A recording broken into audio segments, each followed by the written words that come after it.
السلام علیکم ورحمۃ اللہ وبرکاتہ۔ جب ہم اپنے آپ کو ایک بہتر مسلمان بنانے کی کوشش کرتے ہیں، دین پر صحیح پریکٹس کرنے کی کوشش کرتے ہیں، تو اکثر ہمارے اپنے چاہنے والے کچھ ناراض سے ہو جاتے ہیں، کیونکہ اب ہمارے طور طریقے ان سے مختلف ہو گئے ہیں۔ کچھ اس لیے ناخوش ہوتے ہیں کیونکہ شاید آپ وہ کر پا رہے ہیں جو ان سے نہ ہو سکا، اور کچھ اس لیے خفا ہوتے ہیں کیونکہ وہ ان باتوں کو غیر ضروری یا دین کا حصہ ہی نہیں سمجھتے، اور کچھ تو اللہ کے بارے میں مختلف تنقید کرتے ہیں۔ تو ہم ان سے کس طرح کے برتاؤ کی توقع کریں؟ ہم جو واقعی اتنی کمزوریوں کے مالک ہیں، کیا وہ ہمیں ایسے ہی چھوڑ دیں گے؟ کیا وہ ہماری ویلیوز کے ساتھ ہمیں ایکسیپٹ کر لیں گے؟ ہمیں ضرور لوگوں کی تنقید کا سامنا کرنا پڑے گا، اور یہ تنقید کبھی کبھی بہت ہی تکلیف دہ اور دل توڑنے والی بھی ہو جاتی ہے۔ And sometimes it shows no sign of ending.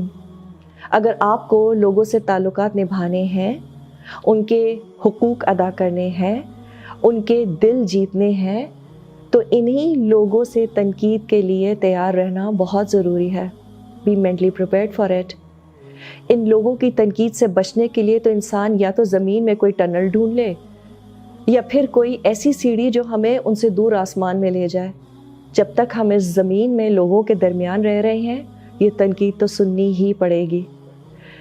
تو اس لیے یہ ضروری ہو جاتا ہے کہ ہم ذہنی طور پر اس بات کے لیے تیار رہیں کہ ہم چاہے کتنے اچھے ہو جائیں، expect to be hurt, to be insulted and to be کرٹیسائزڈ۔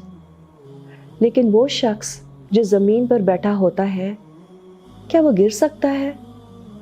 So why do we make ourselves so vulnerable in front of them؟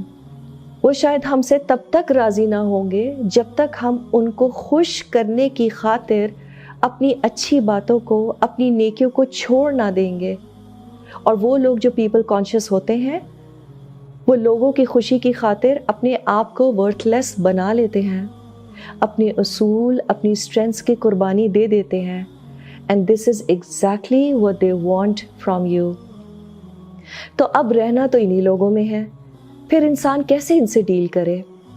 اپنے طریقوں میں پہلے سے زیادہ اٹل، اور ان سے ڈیلنگ میں پہلے سے زیادہ نرمی۔ آسان ہے؟ بالکل نہیں۔ لیکن اللہ نے قرآن میں کیا فرمایا ہے؟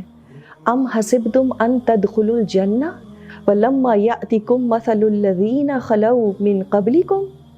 کیا تم لوگوں نے یہ سمجھ رکھا ہے کہ یوں ہی جنت میں داخل ہو جاؤ گے، حالانکہ ابھی تم پر وہ سب کچھ نہیں گزرا ہے جو تم سے پہلے ایمان والوں پر گزرا تھا؟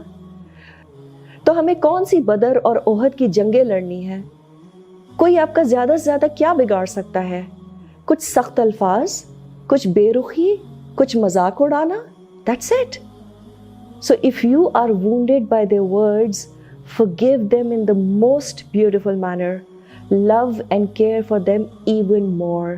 Their disapproval for you will only increase you in your worth and merit۔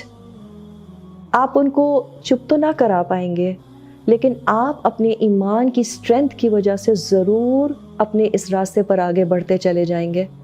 Because if you desire to be accepted by all and loved by all, your desire is unattainable۔ So let their criticism become the fuel for you to reach excellence in what you believe in۔